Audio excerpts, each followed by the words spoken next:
Caitlin Clark, all-star point guard from the Indiana Fever, recently just had another injury to her groin, this time being the right leg, as she was seen this past Tuesday against the Sun. This happened late in the fourth quarter, where Caitlin was seen grabbing a hold of her right thigh, where she was unfortunately in a lot of pain and very tearful at that moment. She was unfortunately unable to finish the game, and there's not a timetable for her return at this time for upcoming games. But my name is Ryan, I'm a physical therapist, and today I'm going to talk a little bit about the anatomy of this type of injury, the mechanism of injury, some diagnostic measures, as well as treatment. So we take a look at a video here when she was taken out of the game late in the fourth quarter. You see that as she's dribbling up the ball, there's no real mechanism of injury that you can tell when she's dribbling. She gives a pass to the other player there, and then as you see her jog right up the court, she starts to grab a hold of that right thigh area right there. And a little bit of background about Caitlin Clark and her previous injuries this year.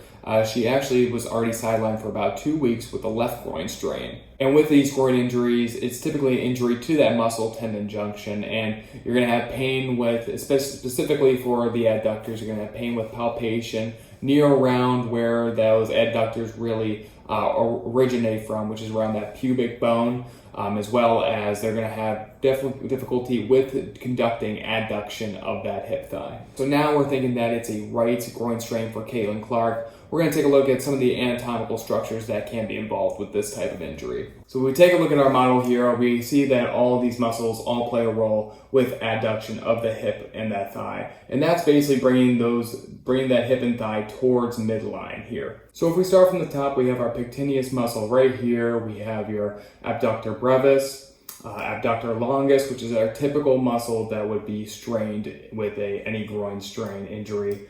We also have our abductor magnus, which is seen kind of behind the scene right here. And then the one that we have all the way medial is our gracilis. Now with a groin injury, it's a very global area. Now it's the junctional area basically between your abdomen and the thigh and other side of the pubic bone. So when you're thinking about that, the adductors are not the only muscle group that can be involved. You have to also think about your abdominals as well as your iliopsoas. Now typically for groin strains, you're going to see a lot with sports and activities that involve a lot of kicking, as well as jumping, repetitive twisting, turning, and sprinting.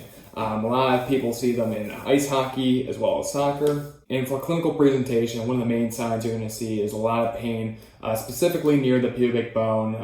More with these adductors, if they're involved, you're going to see around that muscle tendon junction, as you see right over here. And this would go into our examination with how we would diagnose this type of injury. So for specifics, obviously we would definitely palpate that area and see if there's any pain with palpation, that muscle tendon junction. We're going to see the strength of those adductors, especially against resistance. That should cause pain as the muscle fires, as well as we stretch it into abduction, which would also cause pain with a groin strain. We do have a special test that helps diagnose this type of injury. It's called the squeeze or Copenhagen test. This can be done with a patient laying on their back or supine.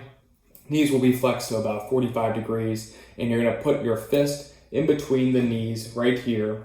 And then you're going to have the patient squeeze on your fist, creating an isometric contraction. Now, if there is pain in that groin area or where there was pain with palpation, that would be indicated that there might be a groin strain as well. Specifically for Caitlin Clark, it's going to be very important for her to prevent these groin injuries to happen throughout the rest of this season, as she's already experiencing 2. Keys include warming up either with bike or stretching, making sure there's a strengthening program to help build strength or surrounding hip musculature, especially the adductor group, as well as doing specific sports training as well. So for treatment, it's rarely indicated for surgery. However, conservative treatment is going to be the main route patients will end up taking. Immobilization should be limited. You do not want to lose range of motion, function of the sort of limb that is affected. Training and therapy should definitely then be introduced immediately after an injury like this. You want to start with, limited pain with isometric contractions, and then gradually increase resistance with those muscle activities. So it's July 16th today. Looks like Caitlin Clark and the Indiana Fever have a game tonight, but right now she is questionable to return tonight. So we're going to hope for her to have a speedy recovery. Hopefully she's able to get back on the court really soon. And thank you all for watching.